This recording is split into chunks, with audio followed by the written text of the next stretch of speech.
Hello students, WhatsApp. আমি নীল হাসান বলছিলাম, নীল private centre থেকে তোমাদের সবাইকে স্বাগতম। আজ আমার সেকেন্ড টিউটোরিয়াল।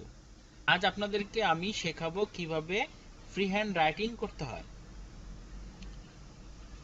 তো প্রথমে আপনাকে লক্ষ্য করতে হবে বাংলা বাক্যের শেষের অংশ।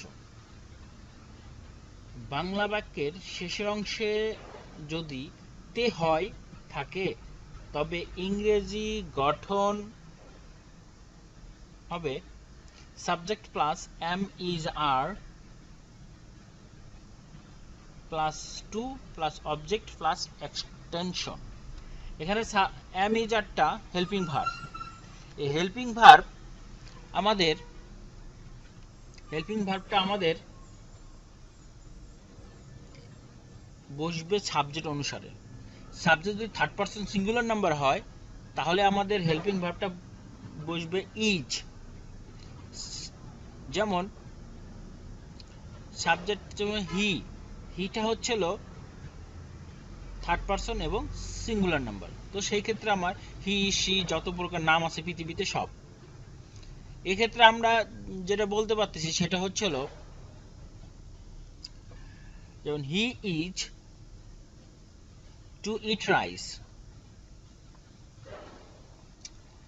সেকেন্ডলি আয়ের ক্ষেত্রে শুধুমাত্র এম ব্যবহার হয়, এবং বহুবচন হলে সাবজেক্ট থার্ড পারসন এবং বহুবচন যদি হয় তাহলে আমার আর ব্যবহার হবে।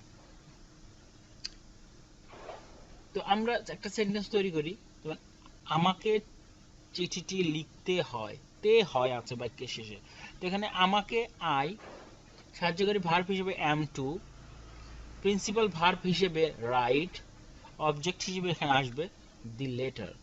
তো আমরা পুরো বাক্যটি বলতে পারি এভাবে যে I am to write the letter. Thank you, thank you my dears. এতক্ষণ ধৈর্য ধরে আমার এই ভিডিও টিউটোরিয়ালটি দেখার জন্য ধন্যবাদ। প্লিজ প্লিজ প্লিজ প্লিজ আমার এই চ্যানেলটি সাবস্ক্রাইব করুন। আপনারা আমার সাথে থাকবেন। আমি নতুন নতুন ইংরেজি নিয়ে হাজির হব। আমি নীল স্যার বলছি। থ্যাংক ইউ, ধন্যবাদ।